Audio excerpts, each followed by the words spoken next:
اعوذ باللہ من الشیطان الرجیم، بسم اللہ الرحمن الرحیم۔ اس کے بعد آیت آئی ہے قرآن مجید میں عظمت قرآن کے بیان میں عظیم ترین آیت، لو انزلنا هذا القرآن على جبل لرأيته خاشعا متصدعا من خشیۃ اللہ۔ اگر ہم اس قرآن کو اتار دیتے کسی پہاڑ پر تو تم دیکھتے کہ وہ دب جاتا، متصدعا پھٹ جاتا، من خشیت اللہ، اللہ کے خوف سے۔ میں نے جو شروع میں تعارف قرآن پر جو گفتگو کی تھی اس میں اس کا حوالہ دیا تھا عظمت قرآن کے لیے۔ قرآن ایز سچ، قرآن فی نفسہ ہی اس کی عظمت کیا ہے، ایک ہے قرآن کی افادیت کیا ہے، دو چیزیں جدا ہیں۔ ایک فی نفسہ ہی وہ کیا ہے، اس کی عظمت کیا ہے، ایک یہ کہ اس کا فائدہ کیا ہے، افادیت کیا ہے۔ افادیت پر بہت سی آیت پڑھ چکے، لیکن خاص طور پر دو آیتیں سورہ یونس کی، یا ایھا الناس قد جاءتکم موعظۃ من ربکم وشفاء لما فی الصدور وہدی ورحمۃ للمؤمنین قل بفضل اللہ وبرحمتہ فبذلک فلیفرحوا ھو خیر مما یجمعون۔ لیکن قرآن فی نفسہ ہی، اگر ہم اسے اتار دیتے کسی پہاڑ پر تو تم دیکھتے کہ وہ دب جاتا، پھٹ جاتا۔ اور اس کے لیے میں تشریح کر چکا ہوں، سورہ اعراف میں جو معاملہ ہوا تھا کہ حضرت موسیٰ علیہ السلام نے عرض کیا تھا اللہ سے، رب ارنی انظر الیک، اور اللہ نے فرمایا کہ تم مجھے نہیں دیکھ سکتے، لن ترانی ولکن انظر الی الجبل فإن استقر مکانہ فسوف ترانی۔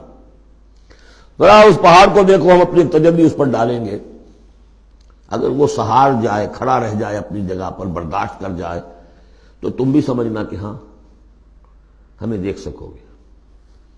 فلما تجلی ربہ للجبل، جب اس کے رب نے ایک اپنا پرتو، ایک جلوہ، ایک تجلی کیا ہے؟ روشنی، ایک نور، اس نور کا جو اللہ نے تعالی نے وہ پرتو ڈالا اس پہاڑ پر، جعلہ دکا وخر موسیٰ صعقا، وہ ریزہ ریزہ ہو گیا، اور تجلی باری تعالیٰ، ذات باری تعالیٰ کی تجلی کے بالواسطہ مشاہدے کا اثر ہوا ہے کہ حضرت موسیٰ بے ہوش ہو کر گر گئے۔ اب نوٹ کیجئے، یہ بالکل وہی بات ہے جو تمثیل کی شکل میں آ رہی ہے۔ فرق کیا ہے؟ وہ تجلی ذات تھی باری تعالیٰ کی، یہ تجلی صفات ہے۔ کلام اللہ، اللہ کا کلام ہے، کلام متکلم کی صفت ہوتا ہے، اس کی بھی تاثیر وہی ہے جو ذات باری تعالیٰ کی تاثیر ہے۔ اس کو علامہ اقبال نے ادا کیا ہے، فاش گویم آنچ در دل مضمر است، میں صاف ہی کھول کے بیان کر دوں کہ میرے دل میں مضمر ہے، چھپی ہوئی بات ہے۔ این کتاب نیست چیزیں دیگر است، یہ قرآن کتاب نہ سمجھو، اسے کتاب نہیں، کچھ اور ہے۔ کیا ہے؟ مثل حق پنہاں ہم پیداست، آج ہم نے وہ آیت بھی پڑھ لی، الظاہر والباطن، اللہ الظاہر بھی ہے الباطن بھی ہے۔ تو ذات باری تعالیٰ جیسے الظاہر بھی ہے الباطن بھی ہے، اسی طرح مثل حق پنہاں ہم پیداست، یہ چھپا ہوا بھی ہے اور ظاہر بھی ہے، سامنے بھی ہے۔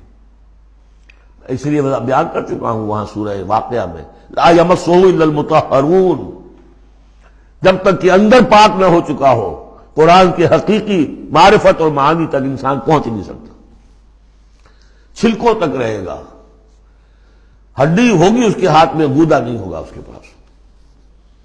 ناز قرآن مغزہ برداشتے، استخاں پیش سگاں انداختے، مغز تک نہیں پہنچ سکتا۔ وہ ہے اصل میں قرآن مجید کا معاملہ کہ تجلی صفات باری تعالی، صفت ہے کلام کی، اور کلام میں آپ کو معلوم ہے متکلم کی پوری شخصیت جو ہے منعکس ہو جاتی ہے۔ کوئی شخص ہے، کوئی بھٹیارن ہے، کوئی اور ہے، بڑمونجا ہے، اب ان کی اپنی زبان ہے، ان کا ایک جملہ آپ سنیں گے پتہ چل جائے گا یہ کون بول رہا ہے یا کون بول رہی ہے۔ اس لیے کہ پوری شخصیت، ان کا ذہن و فکر کا حدود اربع، ان کی تہذیب و تمدن کے ساتھ کس درجے ان کا کوئی تعلق ہے یا نہیں ہے، سب واضح ہو جائے گا۔ تاک باجی راگ پایا۔ تو اللہ کا کلام ہے یہ، لو انزلنا هذا القرآن على جبل لرأيته خاشعا متصدعا من خشیۃ اللہ وتلك الامثال نضربها للناس لعلهم يتفکرون، اور یہ مثالیں ہیں جو ہم لوگوں کے لیے بیان کرتے ہیں تاکہ وہ فکر کریں، غور کریں، سوچیں۔ صدق اللہ العظیم۔